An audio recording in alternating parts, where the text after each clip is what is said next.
Herkese merhabalar, ben Huri. Huri Tek Mutfak'ta kanalıma mutfağıma hoş geldiniz.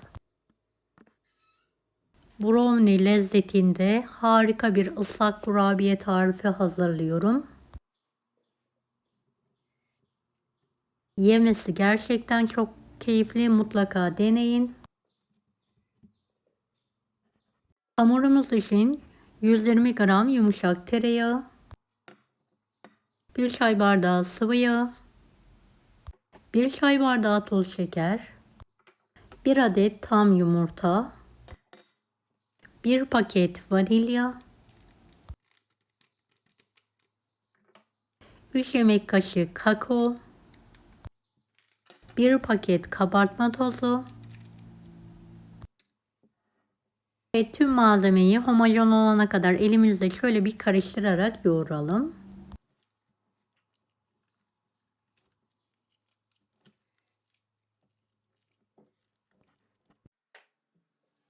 Üst su bardağı unu azar azar ekleyerek yumuşak bir hamur hazırlayalım.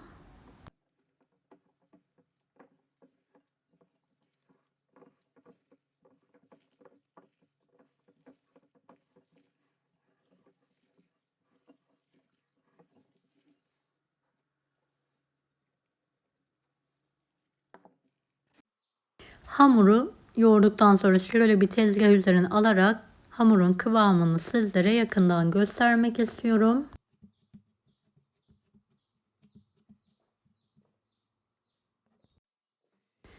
Ele yapışmayan yumuşak bir hamur, ceviz büyüklüğünden biraz büyük olacak şekilde parça kopardım.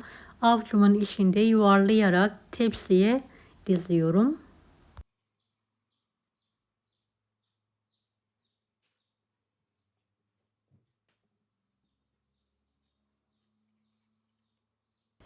Beni hangi ülkeden veya şehirden izliyorsunuz merak ediyorum. Yoruma yazarsanız sevinirim.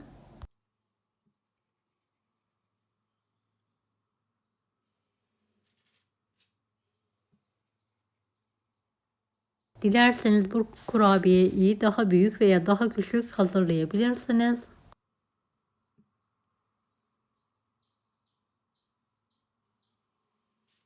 Ben bir tepsiye sığacak şekilde yuvarlayarak tepsiye aralıklı olacak şekilde diziyorum.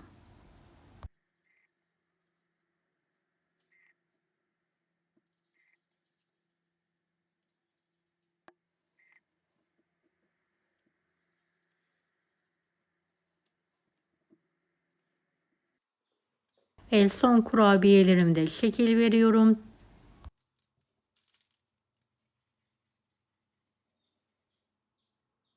Fırınımı önceden 170 derecede ısıtmaya bıraktım.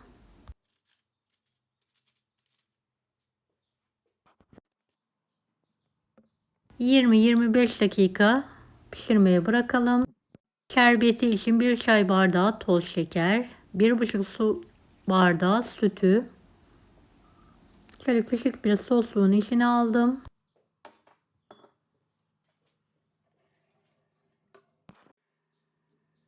Şeker eriyene kadar hafif bir şekilde ılıtalım. Altını kapattıktan sonra 1 veya 1,5 yemek kaşığı Nescafe ekleyelim.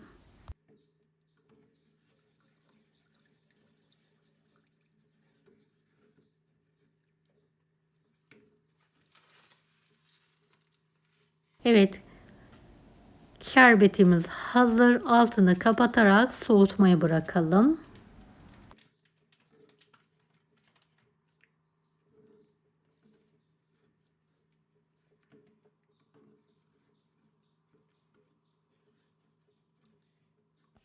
Kurabiyelerim 25 dakika sonra çok güzel bir şekilde şatladı ve içleri kuru bir şekilde pişti. Ve sıcak kurabiyeyi soğuk şerbetin içine alıyorum.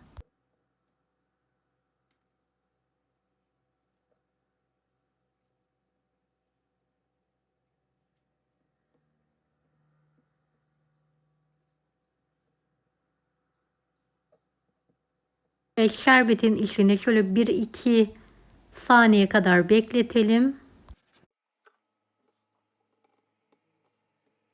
Daha sonra tekrardan aynı fırın tepsisine alalım.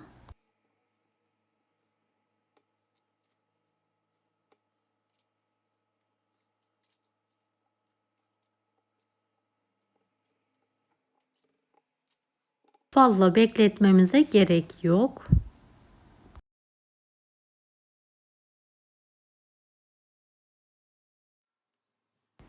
Şerbetini çektikten sonra üzerine şöyle çikolata sosu hazırladım. Yarım çay bardağı sıcak süte 200 gram doğranmış çikolata ekleyerek ocakta erittim.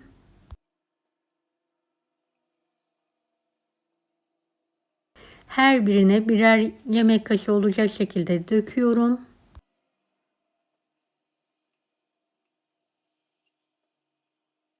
Dilerseniz sade olarak bırakabilirsiniz ya da sadece çikolata eriterek de dökebilirsiniz.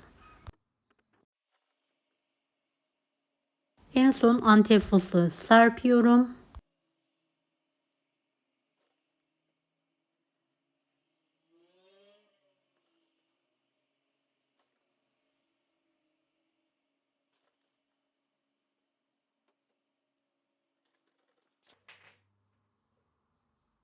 Çikolatası donması için bekliyorum. Evet, donduktan sonra servis tabağına alıyorum.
Evet, ıslak ıslak bol çikolatalı brownie kurabiyemiz yemeğe hazır. Deneyecek olan herkese şimdiden kolaylıklar dilerim. Allah'a emanet olun. Hoşça kalın. Daha farklı tarifler için bunları da izlemeyi unutmayınız.